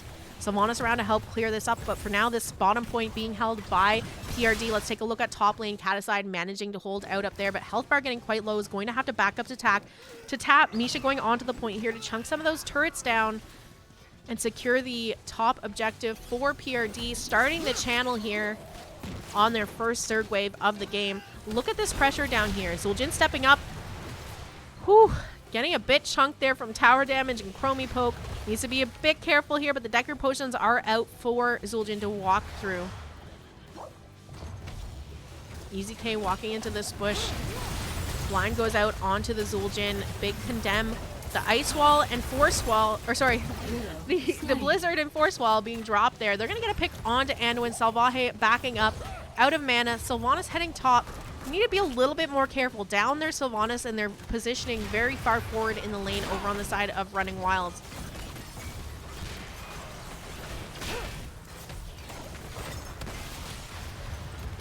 You know, it's kind of funny that Phoenix Rising Diamond has opted to draft heroes that scale well into the late game, but they are kind of dominating in the early game. Tassadar has that stacking quest at level 1 he's looking to complete. Zul'jin has his baseline quest that he's looking to complete.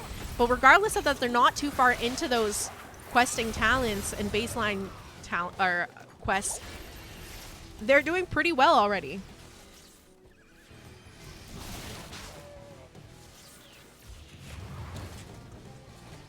That top camp was capped by Sylvanas there to provide a little bit of extra pressure for Rexar to have to deal with up there. It's going to allow Gazlo to keep holding down the top point, but 48% channeled for the side of Phoenix Rising Diamond. Let's take a look now. Tassadar currently sitting at 30 stacks. Zul'jin 4 stacks on his baseline quest here. EZK going in, trying to get the invade onto this camp, but not able to make it onto the point there. Damage is being dropped. Icing coming out from Mei. That's going to knock some of them back. Haru getting caught out of position. The heal not quite connecting on time. 3 members of Running Wild go down. Bottom objective secured here. For the moment, they get a little bit of channel, bringing their Zerg wave to 52%, but Phoenix Rising Diamond taking it back right away. Meanwhile, in this top lane, let's see this matchup going on between Caticide and Sonar. Sonar out of mana, though, so he's going to have to back up here. Those turrets helping to just get some damage out onto that bear. He's going to step up into the lane now, clear that up, and try to hold this top. Blue team has destroyed a fort. And there goes that bottom fort. The top point here. That's what I was trying to get out of my mouth there. Do have Karu sitting on the side here, but look at this rotation coming out. Aggressive rotation up the side of the map of Running Wild. Caticide getting caught out. Here comes the root from Deckard. Last hit being secured by Zul'jin. Gazlo is going to fall. Look at the level lead coming out from Phoenix Rising Diamond. They are not here to play anymore. They are just looking for the win in this series. Already almost 2 levels up on Running Wild here. They're going to make a play for their Bruiser camp. Already secured that bottom fort. Goliath online.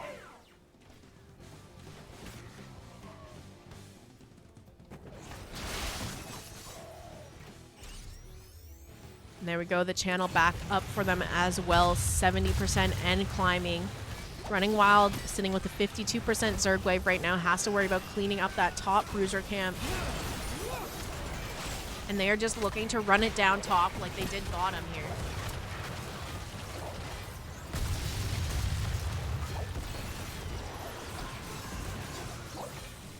Level 10's almost online now. If they want to try and take a fight before that happens, it needs to be right now. Zul'jin stepping up, getting a little bit chunked out of mana as well. That window for that fight is closing though. And it's going to be quite a while before Running Wild hits 10s. You're going to have to try to defend a Zerg wave that's going to their top fort, down ultimates. It's going to be a bit rough here. Gazlo's still managing to hold his own in the bottom lane regardless of level 10s being online. His teammates just need to make sure to communicate if there's members missing in that top lane and looking to gank him in the bottom lane. He has no fort to retreat to. It'd be quite easy to get a rotation onto him. Karu stepping forward, getting some damage onto the Mei here. Slowing Sands coming out from Chromie, trying to get some last hits in there to get a pick onto Mei. But again, defending this down ultimates makes it a little bit harder. Those ultimates, by the way, over on the side of Phoenix Rising Diamond. Oh, just hang on here a moment. A little bit of poke happening here. We are going to see Stay a While and Listen from Deckard. Tazdingo getting picked up by the Zul'jin. Black Hole from Tassadar.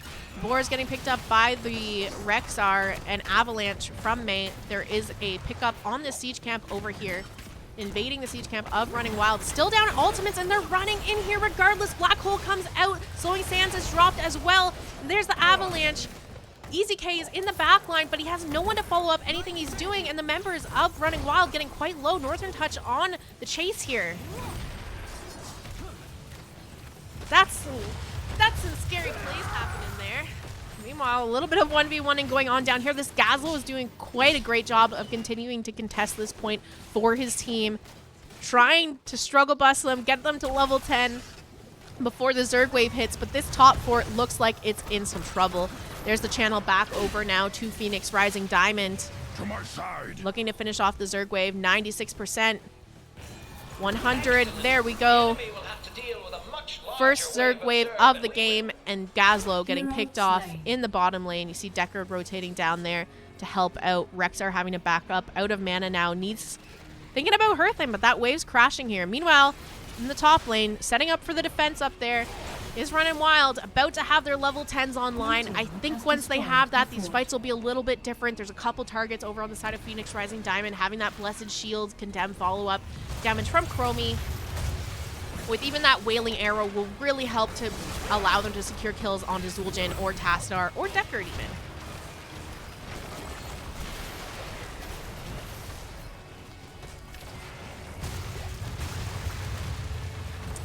They just need to find the window to do it. Those ultimates we see being picked up, by the way. Wailing Arrow, Blessed Shield, Light Bomb, and Grav Bomb from the Gazlo.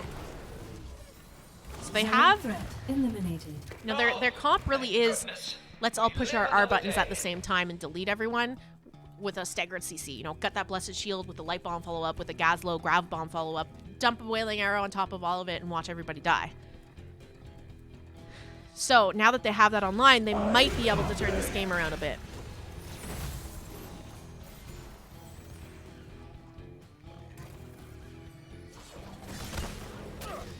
Level 13's now online, though, for the side of Phoenix Rising Diamond.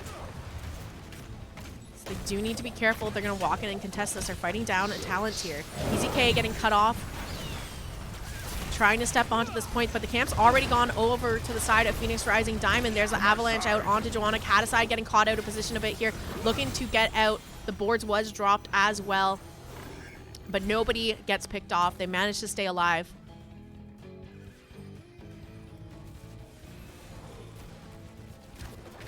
Looks like Phoenix Rising Diamond wants to get as much value out of this camp as they can. They have that talent tier advantage. They're going to walk it forward.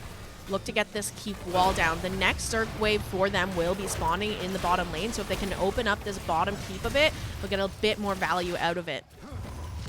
However, Running Wild able to kind of defend this. However, they're keeping their Gazlo in the 4-man, making top lane, leaving top lane unsoaked.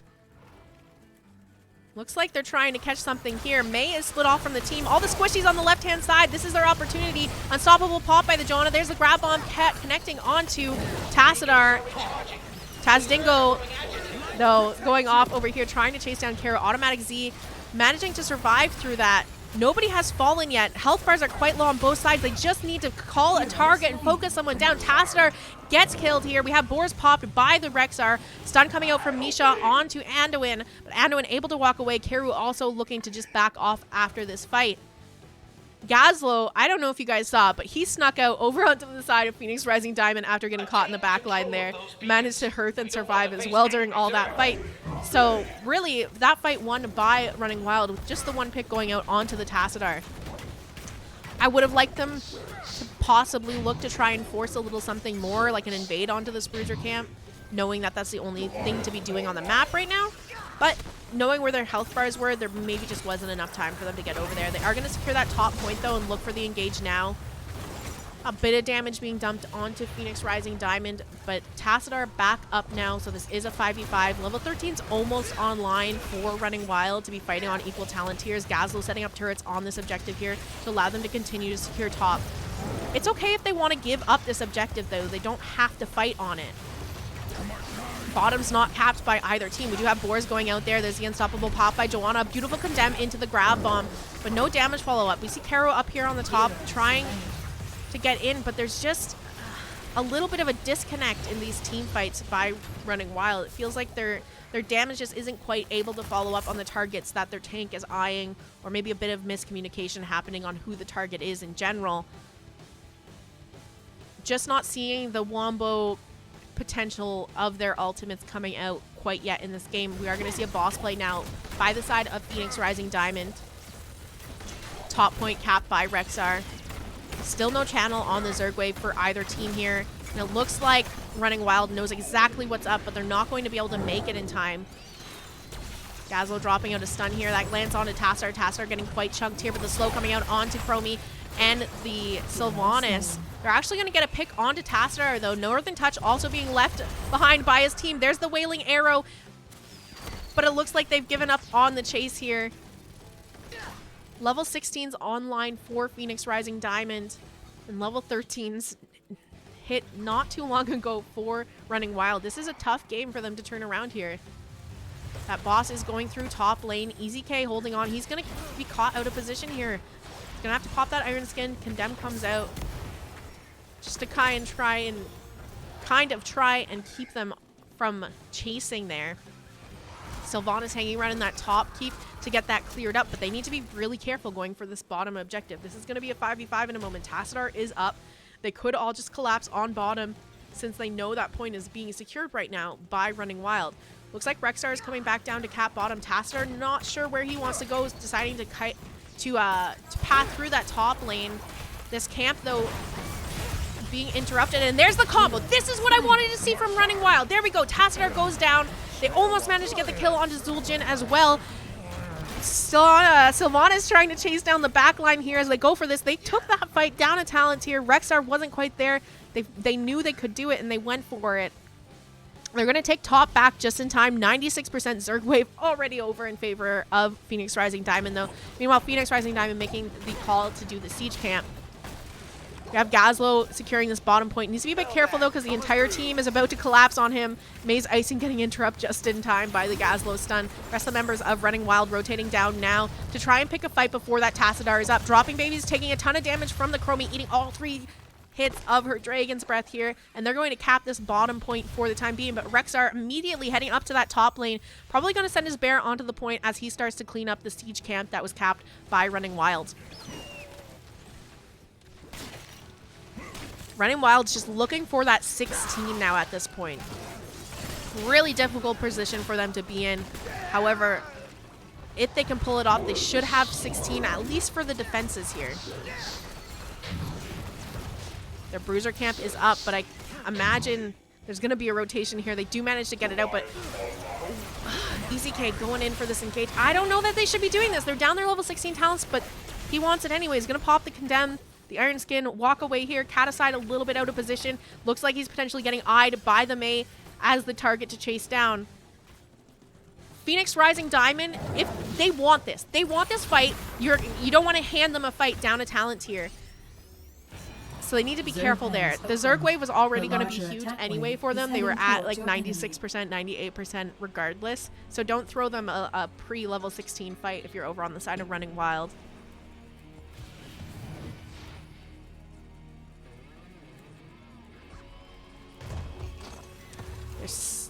They're so close to hitting level 16. If they could just reach it, maybe have a little bit better defense here. Just keep likely going to fall. Condemn coming out from the Joanna. Chromie dumping some damage. We have Mei dropping her Blizzard onto the keep here. They really need to watch their positioning over on the side of Running Wild, because if they manage to get some picks... There's boards being dropped by Rexstar. You have those slows connecting here. Joanna getting chunked. Here comes the Leap of Faith from Anduin to save. Grab Bomb coming out. Connects onto 3 members. There's Silence to follow it up. Avalanche is going to send Gazlo and Sylvanas into the backline. Stay a while and listen coming out. Follow it up with the Black Hole. Joanna trying to save the team, but she's going to fall as well. Anduin the only one left up. This core's going down. The series taken by Phoenix Rising Diamond. The reverse sweep here tonight. GG's and well played.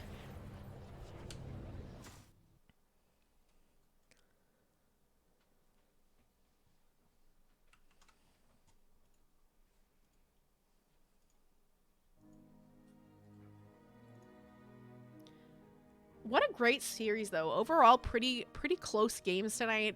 Very fun to cast. But PRD coming in there. That are sweet. Very clean game from Phoenix Rising Diamond this time.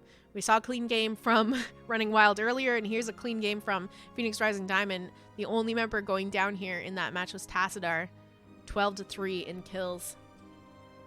Take a peek at these talents for a moment. I'll let you take a look at that, and I'm going to hit up the team and see if one of them would like to do an interview.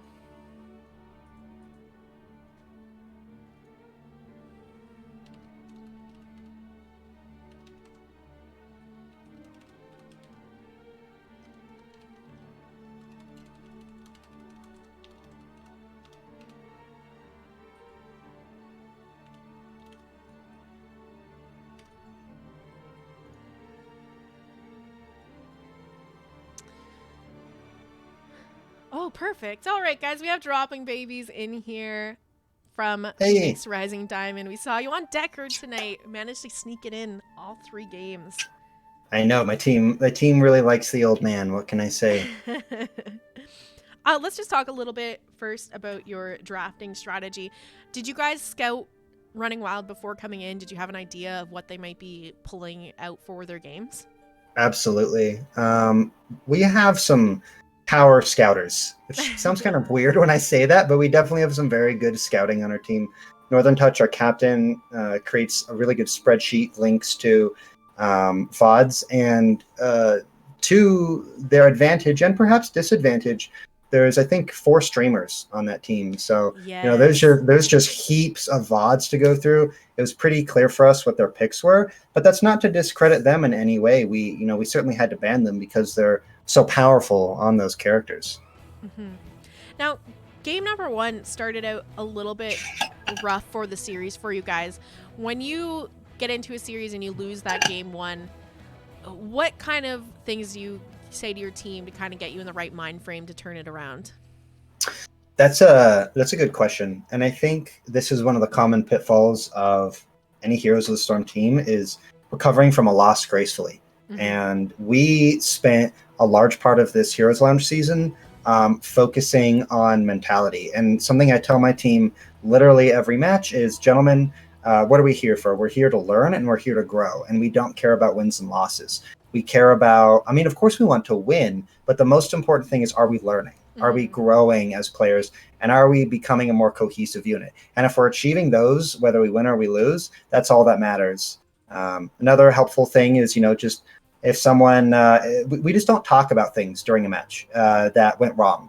If we notice, someone's, this pick was wrong in the draft, we should have done X in the draft, we just don't talk about it until the entire match is over, just to prevent any tilting and keep ourselves in a good mindset.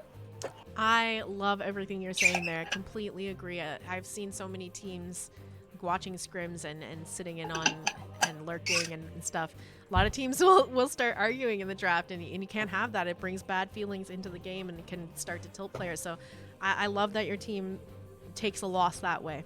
One of my last questions is, how long has this roster of players been playing together? Oh man. So Z, Northern, and myself have been together for almost a year now, 2 whole seasons of NGS and a Heroes Lounge season. And we've had Sonar with us for about half that time as well. We've recently picked up Popo Joe, who you may know as Blue Oyster from Probius. And he's just awesome. He's been a great addition to our team and has brought a lot of game sense and game knowledge. He knows how to draft very well. I'm the drafter for Phoenix Rising Diamond, and he has helped be a sounding board for me. And really want to shout him out for what he has brought to our team. Well, that kind of segues in nicely. Let's talk about those shout-outs. Do you have any other ones you'd like to go out before we wrap this up? Yeah, well, first, you, obviously. It's so awesome to get these games casted. I also just want to shout out NGS in general. Love everyone on the board. You guys are awesome. You've made this pandemic, dare I say, enjoyable. Is that allowed to say that I've had fun during the pandemic? I'm always scared to say there's good things that have come out of it because there's so many people suffering, but there's good things that have come out of everybody having to stay home. You got to look for beauty where you can, and NGS has been so enjoyable. I also want to shout out Kairu for, I know I've peeped on your stream here and there, and just a great squad, really great guys over there and gals, and I just want to thank the opponents for being such great competition, such great fun.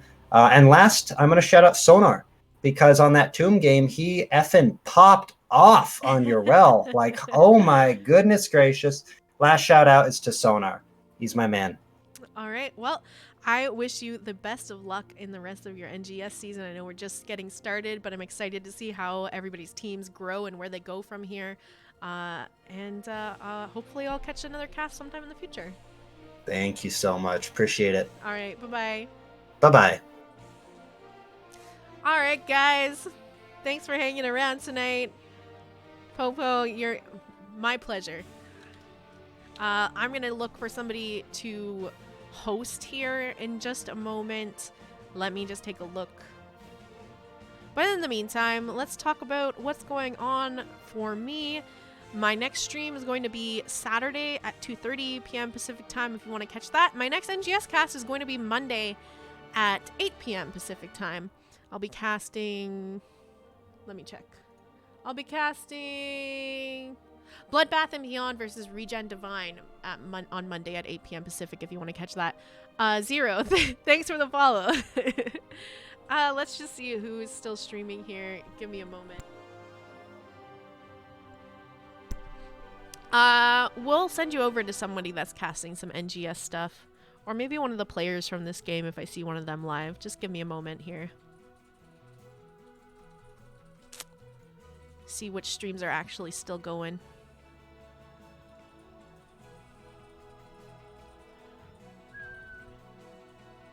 Well, I see Weenus is live. And I think he's casting with Dax tonight. And Dax is... Oh, even better, they're casting Traxxix's game. And we love Traxxix, so we'll send you over to Weenus. Casting Div D West right now, Clouded Minds versus Metapix. I'll see you guys again on Saturday if you want to check out that stream, or on Monday if you're just looking for those NGS casts. Either way, have a fantastic rest of your week. Enjoy BlizzCon tomorrow if you're checking that out. Highly recommend looking at the community showcase on Saturday. I hear it's going to be pretty cool. But other than that, thanks for hanging out tonight, guys. Have yourselves a wonderful week and weekend.